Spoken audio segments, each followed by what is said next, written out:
Hello，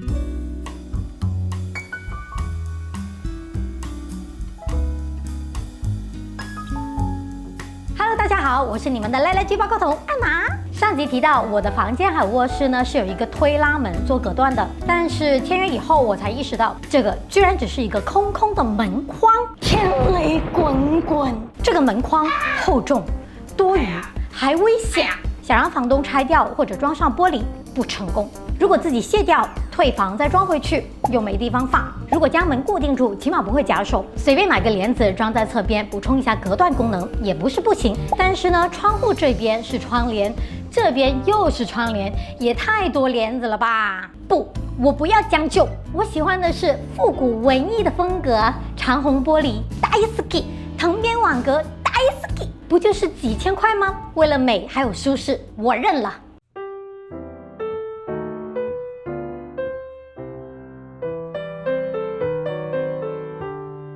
这效果太赞了！大家是不是也觉得花几千块给自己的出租换一个好看的门很值呢？好吧，我没那么傻。那刚刚那个是什么？所以我根本没有装长虹玻璃，哈！大家是不是都被我的障眼法欺骗了？长虹玻璃还是留给我们自己的房子装吧。在深圳的出租屋可以先搞个代替的方法，毕竟没有可以将爱因斯坦难住的房子。Spending money like I just got paid. $100 bills, tell them keep the change. Come on. 我给隔断门框来个大改造吧。我不断的寻找，最后被我发现这 PC 阳光板居然长得跟长虹玻璃超像，远看简直是失散多年的 Twins。PC 聚碳酸酯材料。有用于制造水瓶呀、医疗用品等等。PC 阳光板呢，还有防 UV 的涂层，成本才是1/20。当然，它肯定没有玻璃的耐用啦，用在出租临时改善一下，还是一个非常不错的选择哟。开工！首先我们要量好尺寸，用木条打造窗格的效果，木条宽度最好跟门框一致，这样才好看。然后用免钉胶和角码固定木条。这次我用到新的 DIY 工具，最喜欢开箱新工具了。在我家，电动螺丝刀已经代替了所有的传统螺丝刀了，因为呢可以换不同的头，也可以在电动还有手工模式灵活的转换。这个是百德的电动螺丝刀，是不是很帅？它不需要开关，推动机器就可以轻松拧螺丝，很方便。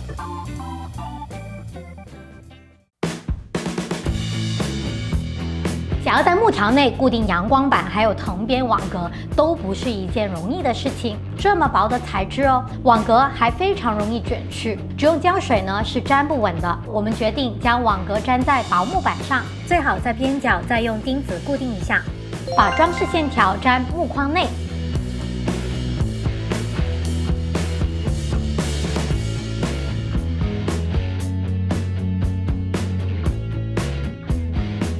然后夹着阳光板还有藤边网格来固定。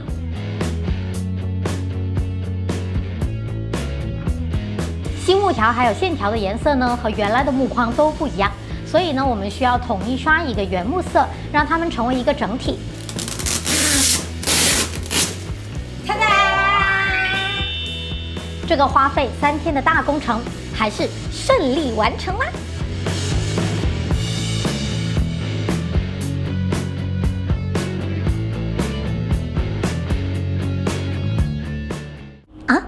是谁掉了这一键3连？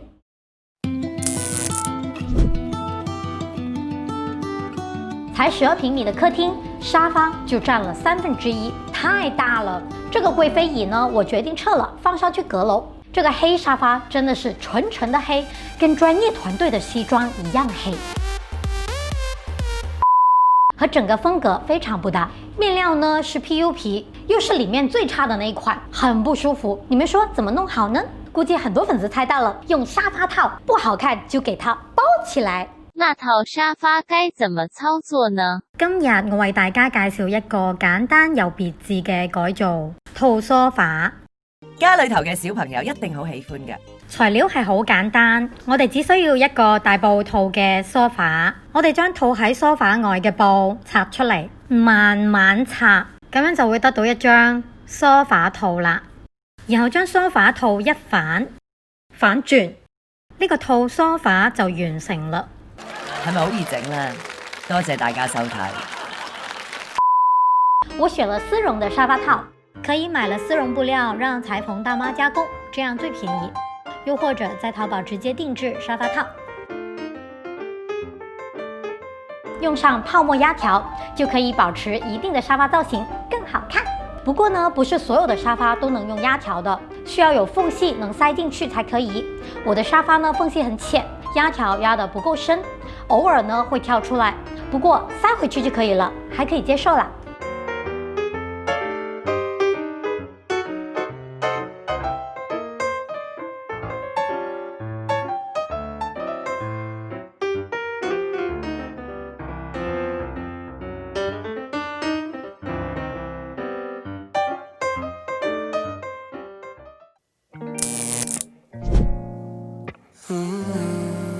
原来卧室的床头设计要素过多，我直接将它刷成全白色。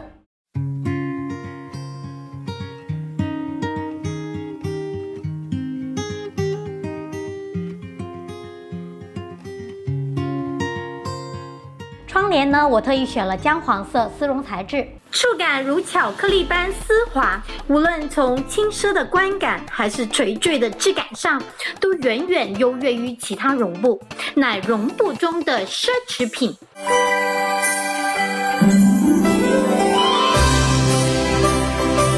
真的有这么丝滑吗？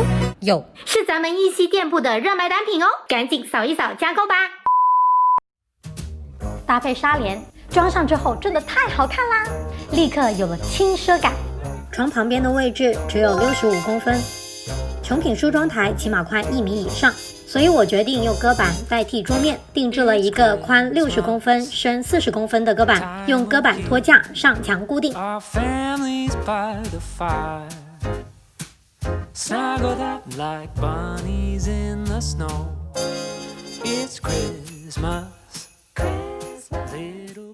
日间呢，这里是我最爱的原木仙女世界。早上循环扇的稻田微风，让少女心满满的贝壳吊灯发出轻轻的响声，比风铃声温柔许多，有点像小音乐盒，非常非常好听，感觉自己就是小仙女。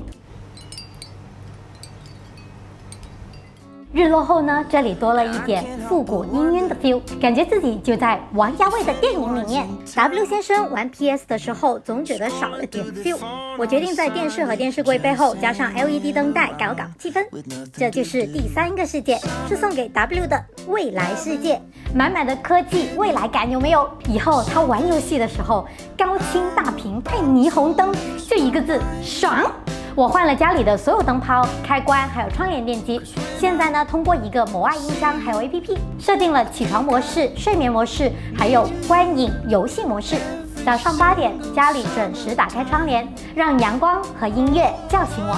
然后呢，晚上日落后，窗帘就会自动拉上，享受更多的隐私。睡觉前呢，所有灯会自动关闭，空调进入睡眠模式。看电影还有玩游戏的时候，灯泡进入流光模式，沉浸感满满。平常工作太忙，总是忽略自己的生活，帮很多个粉丝改造过他们的家，却从来没有改造自己的。这一次呢，趁搬家，一口气将房子改造一下。平常压力无论多大，回到家一开门，迎面而来的明亮、清香、整洁，这就是我自己的桃花源，每天给我充电的温馨的家。点赞过3万，发布最后一集我家的改造，跟大家分享厨房的改造呢，还有冰箱、柜门的刷漆胶层。谢谢大家的支持，拜拜。卧室这一边的好物都有什么呢？就是这个是我超爱的镜子。其实呢，我一直都很想要一个这样的形状的一个镜子。最好看的就是孤比的那一款，超级好看，但是它太贵了。如果要从海外代购回来的话，要7、8千块钱。那我就发现了有同样形状的这一款，那我就当它是平价替代吧，超喜欢，我就买回来。这一次我就装上。还有一个提醒的点是，有一些镜子呢，直接放在桌面上，这样靠着墙呢放还蛮好看的，也方便一些。不把它固定在墙上的话呢，还是有点危险的。所以大家不要看我就这样子斜着靠在这里，其实呢，在上面这个位置呢，我是使用到了无痕钉，稍微把它用力就是挂了一下，然后这样子它就不会滑落，会比较安全一点。另外一个就是我喜欢了很久的台灯，那终于这一次我可以把它买回来了。这个是一个有复古 feel 的一个台灯，它的灯座是圆圆润润的，很可爱的。然后晚上开了灯以后，就是真的超级好看。我这一次特意为了这个风格呢，我搭了这一套纯白色的床品。不要看它纯白色，它是简约不简单。那这一个颜色呢，我当时打开拆开的时候，我觉得它就是这个颜色的名字太好听了，它就叫做仙女白。它不是那种土的有带着蓝光的超白的颜色，它是很暖的，但是又不至于黄色的这种。那其实它呢有一个暗花纹呢，暗花纹呢它带有这种异域风情的一个菱形的形状，非常好看。就手工剪花，它非常好看，它很不简单。就细看的话，它上面很用心，摸起来也超级舒服。它是100%的纯棉，很舒服。